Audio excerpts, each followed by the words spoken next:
The alternate title to this video is, Who Should I Go With to the Prom?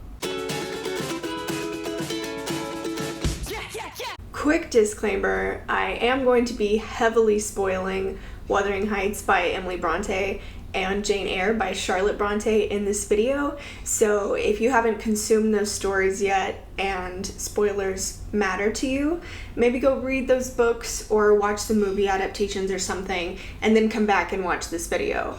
But definitely come back and watch this video. Secondly, if you hear any super annoying ambient noise in the background, I'm sorry. I told you guys that my apartment was super loud and you guys told me to post anyway, so this is the audio quality that you get. So here's the thing about Heathcliff and Mr. Rochester. They both suck. They're both terrible people. But my question is, which one is worse? And if they were to get into an all-out brawl, like if they wanted to duel, who would win? I think that the best way for me to organize my thoughts here would be to make a pros and cons list of each. So let's start with the cons of Mr. Rochester. So the first and biggest con of Mr. Rochester maybe isn't a big deal to some of you, but to me, I think it's kind of a deal breaker, and that would be the fact that he has a secret wife locked away in his attic. Now, you can make the argument, and I think I kind of understand it, that he was trying to show Bertha mercy in doing this, because at this time period, you have to remember that mental health wasn't something that was really discussed, and psychology and psychiatry, those were emerging fields. And so if Rochester would have sent her to a sanatorium at that particular point in time, she likely would have been tortured, because conditions in sanatoriums at this point were horrendous and awful and just really not humane at all. And so you could argue that Mr. Rochester kept her in comfort because he made sure that she had whatever she wanted. She had a lady's maid, she had a roof over her head, and food and entertainment. He would go to visit her. She was living shut up in a room in an attic, but at least she wasn't being electrocuted. Mr. Rochester also could have left her to die if he wanted to. I think that would have been acceptable at this point in time, and I don't think many people would have blamed him. But he didn't. He kept her where he thought she would be safe and where she wasn't a danger to everyone, because you have to remember that she did try to kill several people. Like, she can't just be out in the world without any sort of treatment, which didn't exist at that time period, because she was trying to kill people. She tried to bite out her own brother's heart. That being said, he did keep her shut up in an attic. Like, that's just hard to get past. And also, he put her in an area where she was a danger to all of the people who worked in his estate and to his ward, Adele. Adele is a child, and Mrs. Rochester, Bertha, frequently leaves the attic to set shit on fire, which is pretty dangerous for a child, especially when nobody in the house knows that she's there except for her one lady's maid, who does struggle with alcoholism and is often drunk and not paying attention to Bertha and making sure that she doesn't get out and set things on fire. So it's kind of a hazard. I think maybe Mr. Rochester should have told people what the situation was and not kept it a secret. That's just me. Another con for Mr. Rochester is that after he figured out that his wife was unstable and he locked her in the attic, he did decide to go lech around across Europe, which I understand. That's a human response. It's just a little smarmy. He did just sleep around with a lot of people, which at this time period probably got a lot of girls into trouble, unless they were courtesans, and then cool, I mean, power to them. But if they were women who weren't working in the sex industry and he decided to sleep around with them and then leave them, that probably ruined all of their chances for living in society at this time, because, you know, it was kind of a sexist time to be alive. Third Mr. Rochester con would be, he's kind of a dick.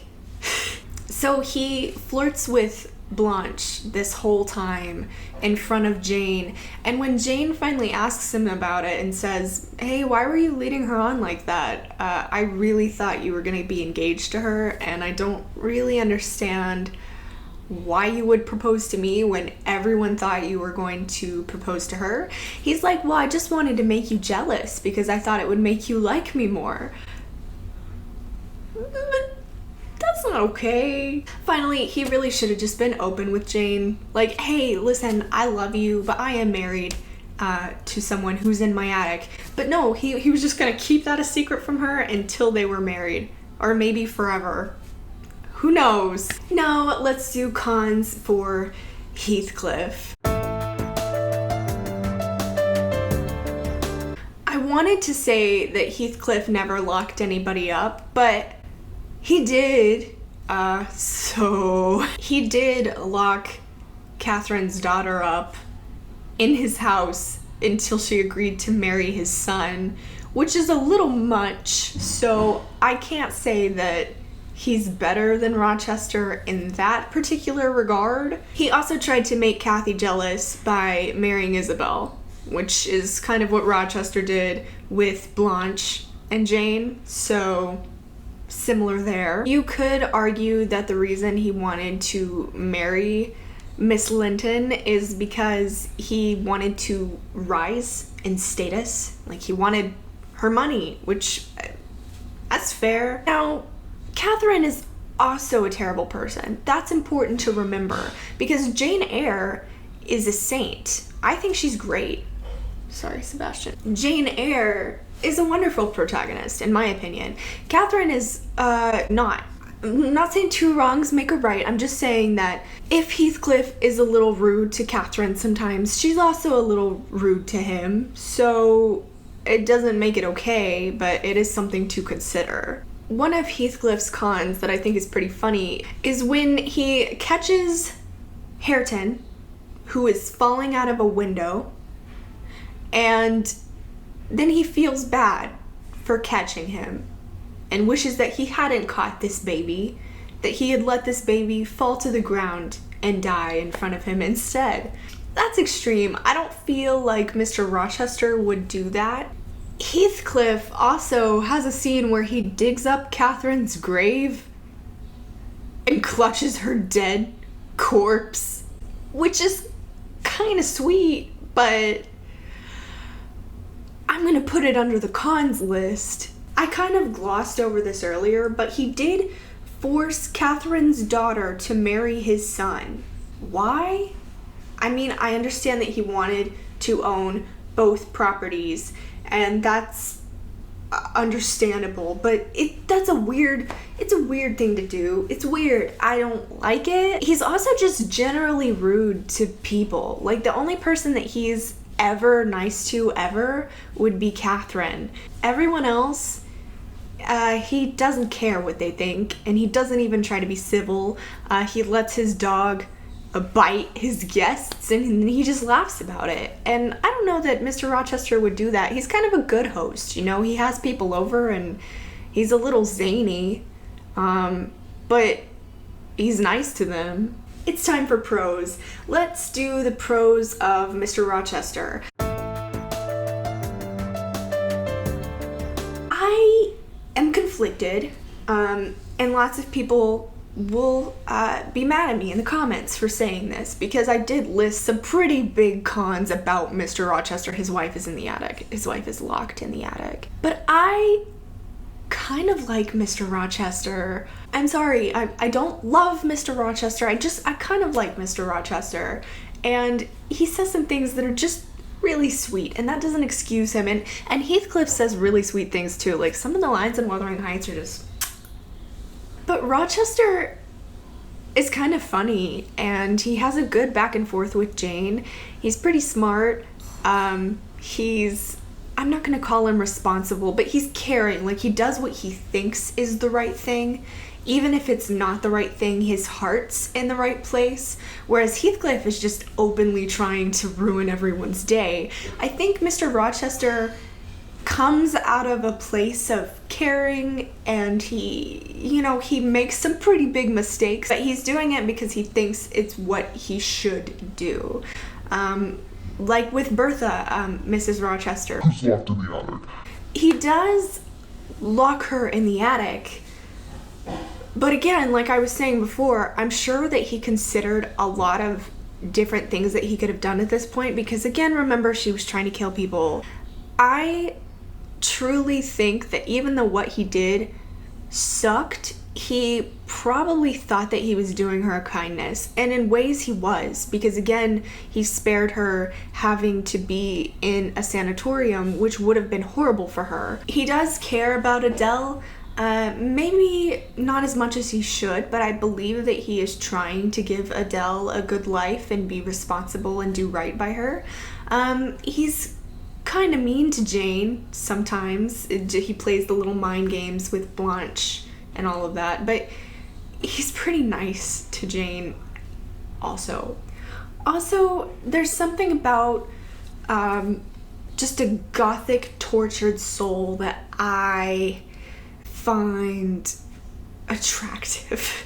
He should have told Jane what was going on. He should have told the people who lived in his house what was going on, and he should have handled Bertha better than he did. But I think that all of the things that he does because he genuinely believes that it's the right thing to do. Now let's do pros for Heathcliff.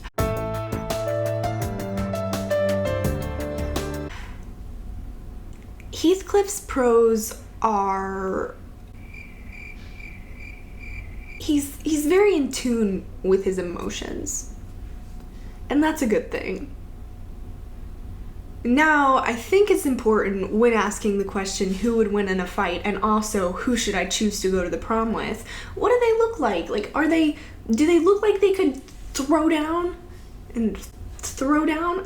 So let's take a look at some of the movie and TV show adaptations of each. So here is Mr. Rochester. That's not what he looks like in the book at all.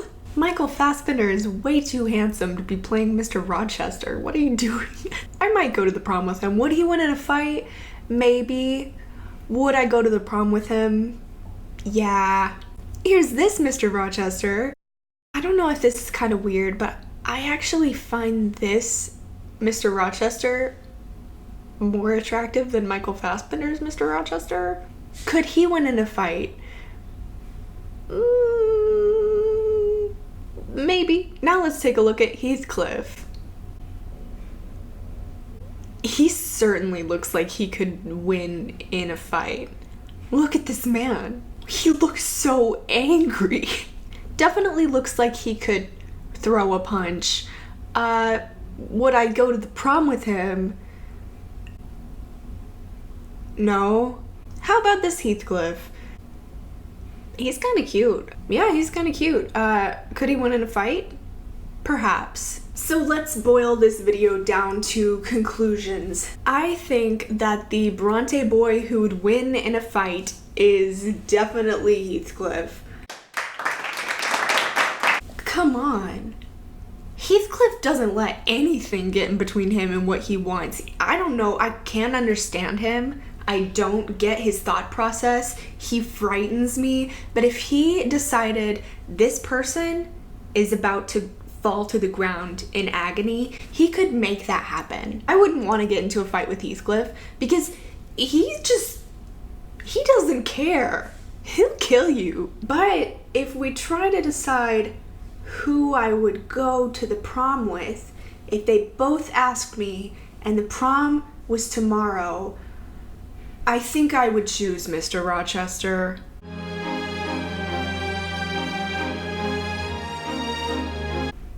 I kind of have a weird soft spot for him. Even though he locked his wife in the attic.